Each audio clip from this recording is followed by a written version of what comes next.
Assalamualaikum warahmatullahi wabarakatuh. Halo teman-teman, welcome to my channel. Kali ini saya akan membahas tentang Harmoni keberagaman masyarakat Indonesia. bagian A.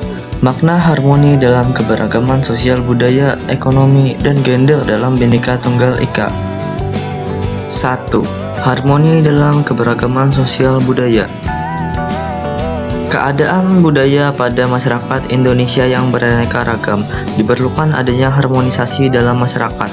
Terciptanya paduan keselarasan, saling menghormati, menyayangi, serta menyinergikan dan menyelaraskan segala macam perbedaan secara ikhlas dan alamiah di lingkungan sosial budaya. Kehidupan masyarakat Indonesia yang berasal dari latar belakang yang beragam suku, budaya, agama, tradisi, pendidikan, ekonomi, dan sebagainya merupakan kodrat yang harus diterima oleh bangsa Indonesia. 2. Harmoni dalam keberagaman ekonomi pada masyarakat. Kondisi perekonomian masyarakat Indonesia beraneka ragam sesuai dengan tingkat penghasilan, pekerjaan, jabatan, maupun latar belakang pendidikan yang ditempuhnya. Sehingga taraf hidup masyarakat pun berbeda-beda, ada yang berkecukupan maupun yang kurang mampu. Namun, keharmonisan antara anggota masyarakat yang berbeda ini pula harus dapat dipelihara. 3. Harmoni dalam keberagaman gender dalam masyarakat. Gender merupakan suatu sifat yang melekat pada laki-laki dan perempuan. Kesetaraan gender makin berkembang bukan hanya perlakuan yang adil berdasarkan ciri-ciri fisik antara laki-laki dan perempuan, tetapi mengarah kepada kompetensi, kemampuan akademik, atau keahlian yang dimiliki dari setiap orang dalam kehidupan bermasyarakat, tanpa membedakan jenis kelamin, baik laki-laki maupun perempuan memperoleh kesempatan yang sama untuk berperan serta dalam berbagai bidang kehidupan. Bagian B. Permasalahan dan akibat yang muncul dalam keberagaman masyarakat Indonesia. Menurut Swerjono Swekanto, masalah sosial adalah suatu ketidaksesuaian antara unsur-unsur kebudayaan atau masyarakat yang membahayakan kehidupan kelompok sosial. Bentrokan antara unsur-unsur yang ada dapat menimbulkan gangguan hubungan sosial, seperti kegoyahan dalam kehidupan kelompok atau masyarakat. Masalah sosial dapat dikelompokkan menjadi 4 jenis faktor penyebab, antara lain ekonomi, budaya, biologis, dan psikologis. Yang pertama, faktor ekonomi. Permasalahan sosial yang disebabkan oleh faktor ekonomi, misalnya karena tidak seimbangnya antara pendapatan dengan pengeluaran. Yang kedua, faktor budaya. Permasalahan sosial yang disebabkan oleh faktor budaya karena perbedaan nilai, norma, tradisi, dan cara hidup dalam masyarakat yang beragam. Yang ketiga, faktor biologis. Permasalahan sosial yang disebabkan oleh faktor biologis seperti kurang gizi, penyakit menular, dan lain-lain. Dan faktor yang terakhir, faktor psikologis. Faktor psikologis juga dapat muncul jika beban hidup yang berat misalnya dirasakan oleh masyarakat, khususnya yang ada di daerah perkotaan, pekerjaan yang menumpuk sehingga menimbulkan stres. 1. Sistem agama, kepercayaan atau religi, dan upacara keagamaan. Agama merupakan seperangkat aturan dan peraturan yang mengatur hubungan manusia dengan Tuhannya, mengatur hubungan manusia dengan manusia lainnya, dan mengatur hubungan manusia dengan lingkungannya berdasarkan kitab suci. Agama berisikan ajaran-ajaran mengenai kebenaran tertinggi dan mutlak tentang eksistensi manusia dan petunjuk-petunjuk hidup agar selamat di dunia dan di akhirat.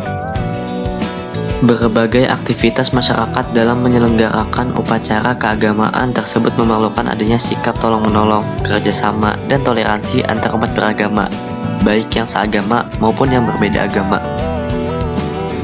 2. Sistem masyarakat dan organisasi kemasyarakatan. Secara umum, masyarakat merupakan sekumpulan individu yang hidup bersama dalam suatu tempat atau wilayah. Organisasi-organisasi kemasyarakatan saat ini telah tumbuh dan berkembang seiring dengan era reformasi yang memberikan kebebasan seluas-luasnya kepada warga negara Indonesia untuk berserikat dan berkumpul. Makin banyak organisasi masyarakat yang peduli terhadap kesejahteraan masyarakat juga makin membantu pemerintah dalam menyukseskan pembangunan nasional.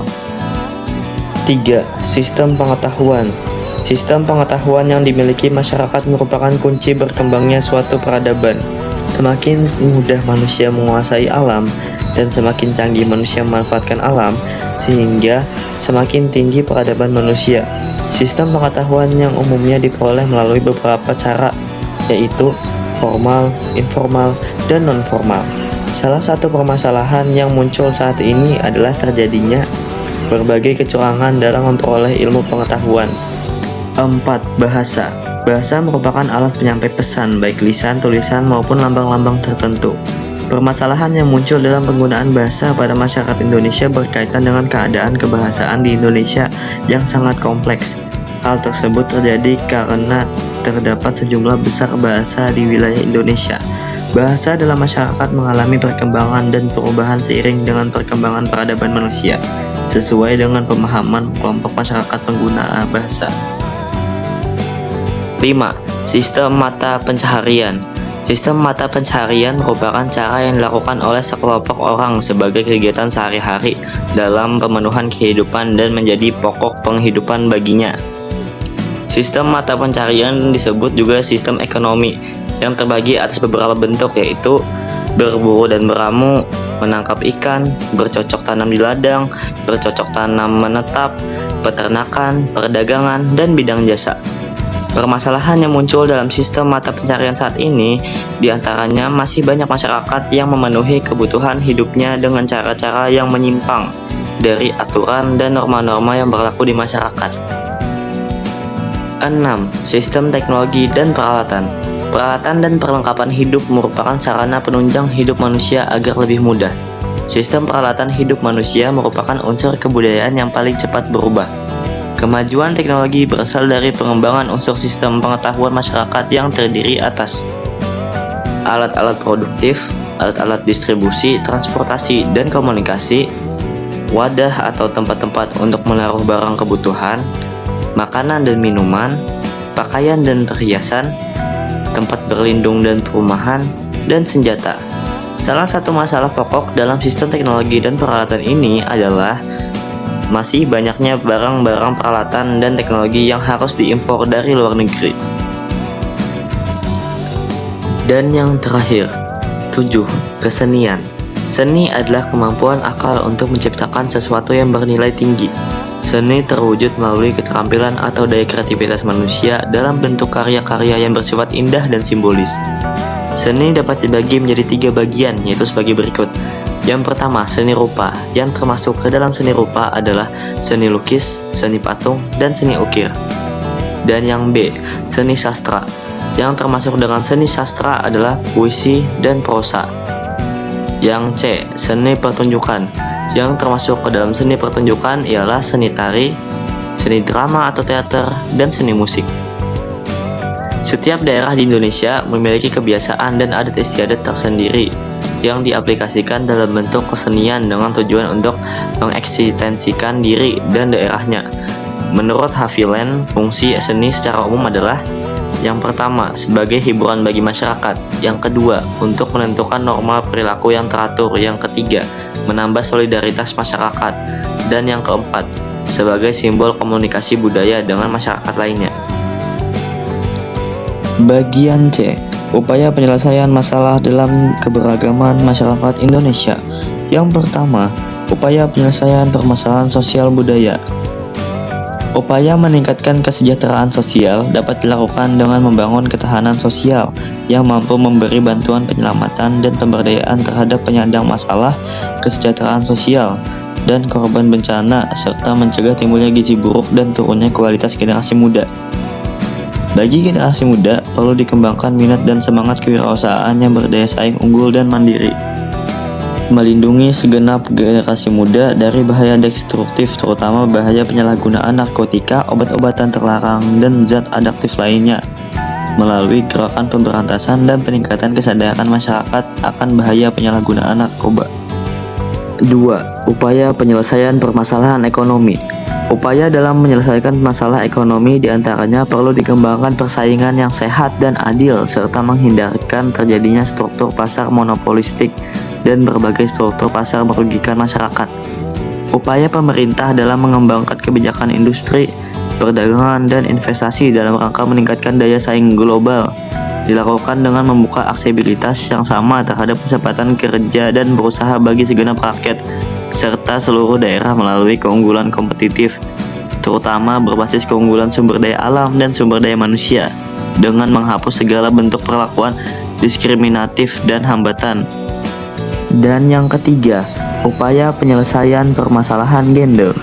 Program pemerintah dalam pemberdayaan perempuan untuk meningkatkan kualitas hidup, peran, dan kedudukan perempuan dalam berbagai bidang kehidupan dan pembangunan, serta meningkatkan perlindungan bagi perempuan terhadap berbagai bentuk kekerasan, eksploitasi, dan diskriminasi.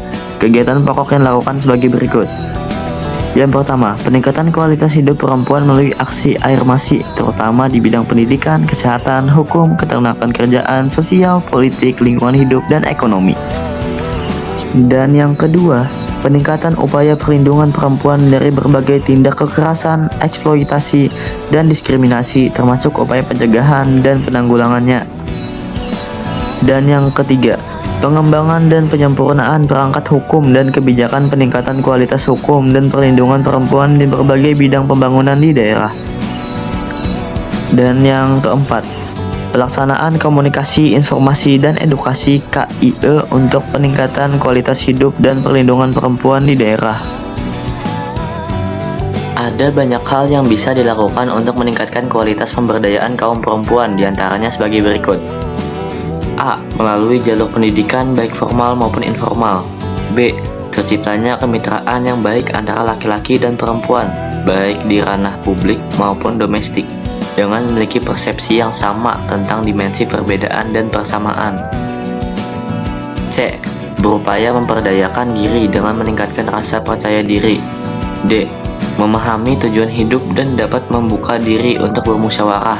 Pesatnya arus informasi saat ini mengharuskan perempuan memanfaatkan potensi dirinya melalui pengembangan karir di luar rumah. E.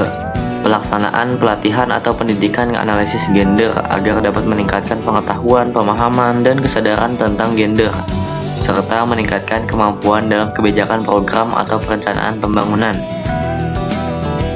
Dan yang terakhir, F. Mengupayakan keterlibatan kaum perempuan dalam setiap proses dan pengambilan keputusan. Dan sekian materi yang dapat saya sampaikan kepada kalian tentang harmoni keberagaman masyarakat Indonesia. Semoga ilmu yang saya berikan hari ini dapat bermanfaat dan menambah pengetahuan kalian. Sekian dari saya, kalau ada salah kata mohon maaf. Thanks for watching. Saya akhiri, wabillahi taufiq wal hidayah. Wassalamualaikum warahmatullahi wabarakatuh. See you in the next video guys. Bye bye.